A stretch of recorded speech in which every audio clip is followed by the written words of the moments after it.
Here you see a website I created for Matt's Bicycle Center. The XHTML and CSS code used to create this site are pretty standard. What makes this site unique is the graphics.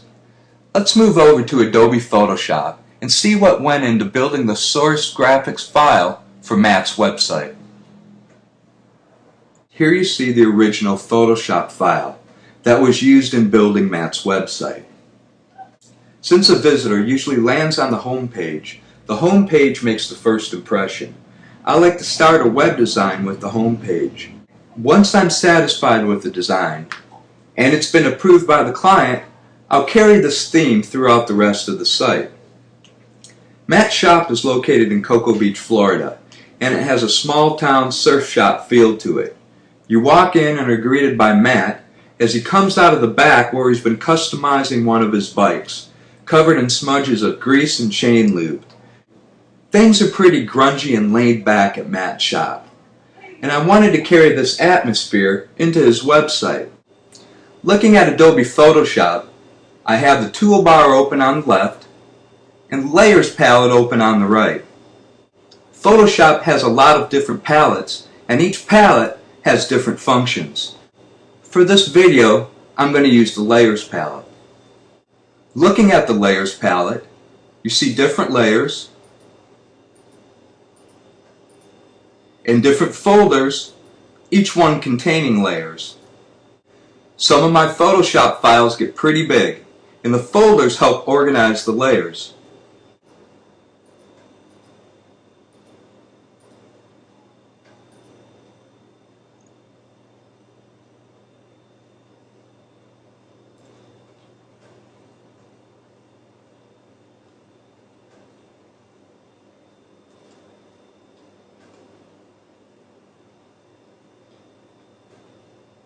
As you can see, there's a lot of layers here.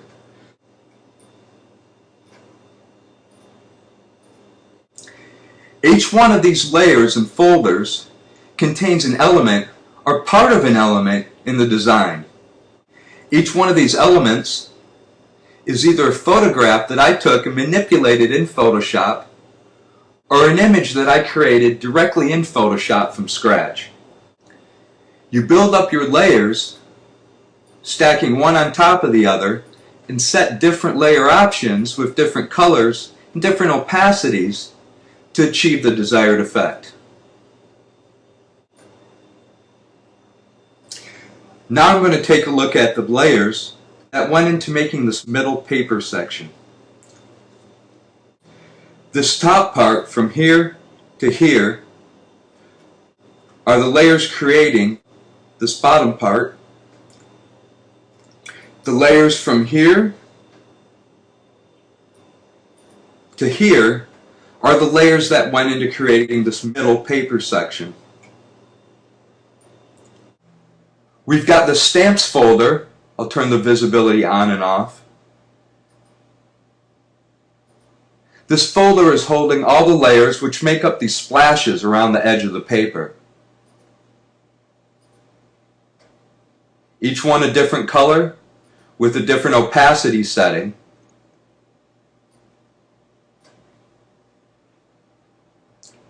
Here we have a color layer.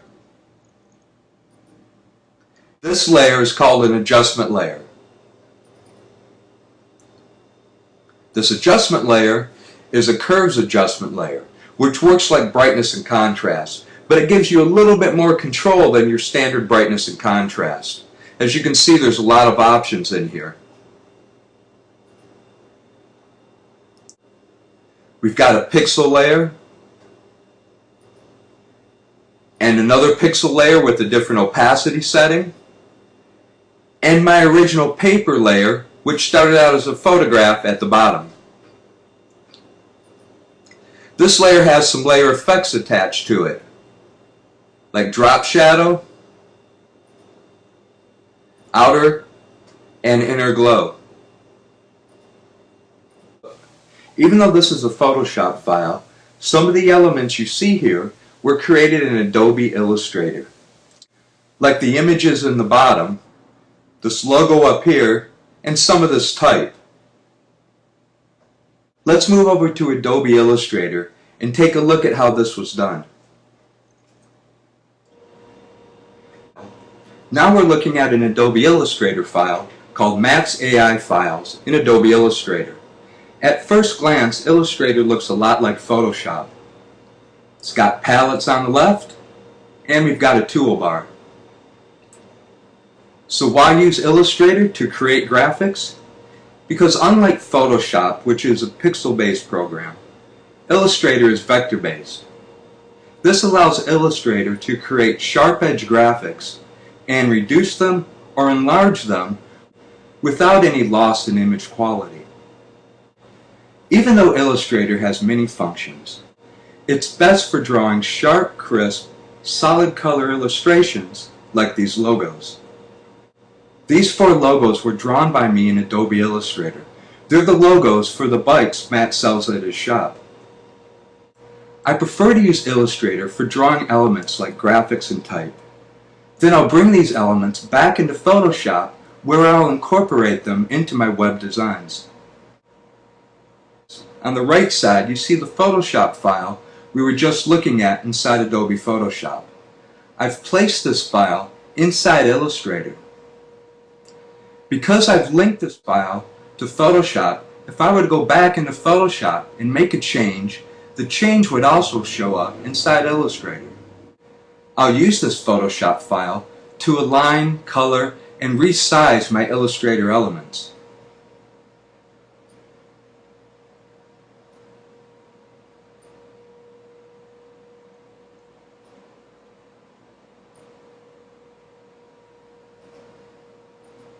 And as you can see, they fit nicely over the Photoshop file.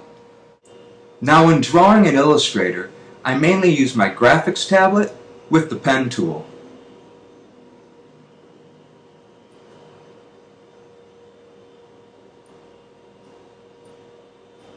Click and draw to pull out some control handles and get curves. You can hold down my Alt key to get a corner, and simply click to get more corners. And I'll finish off the shape. Moving back to the toolbar, I'll grab my selection tool. Select the object. I can spin it, enlarge it, reduce it, and move it about my document.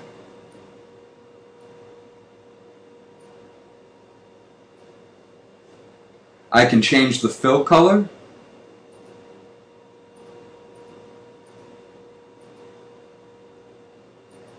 and give it a stroke.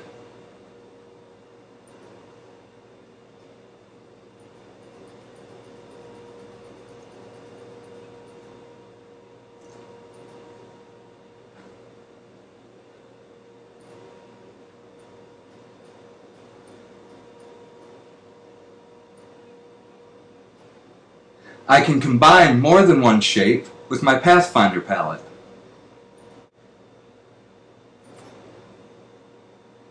Select both objects, and I've turned them into one object. I can clip the objects,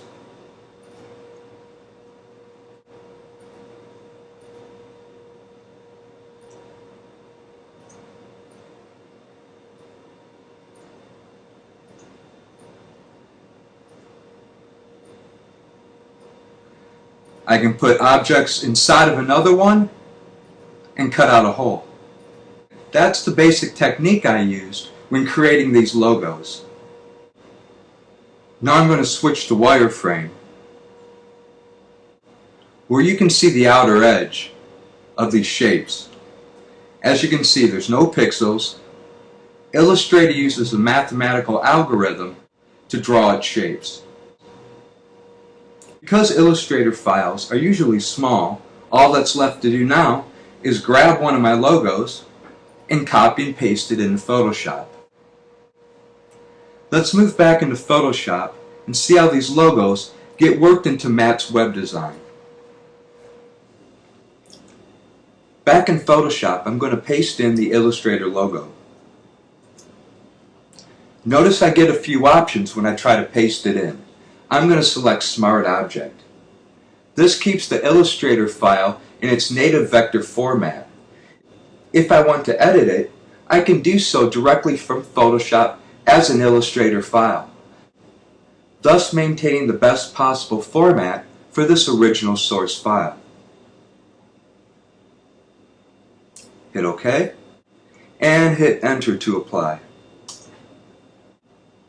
Now I'm going to delete this layer because I already have my Illustrator elements in place. These two folders contain layers with Illustrator elements on them. It's the Low Life Bikes logo,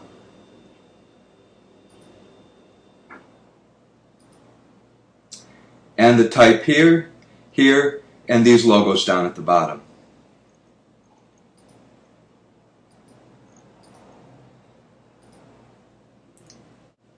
The images at the bottom right will be used to create a Flash 2D button animation file that will be embedded in Matt's website.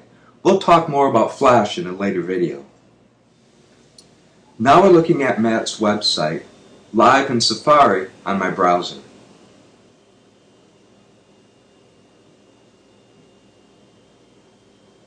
Notice the button animation?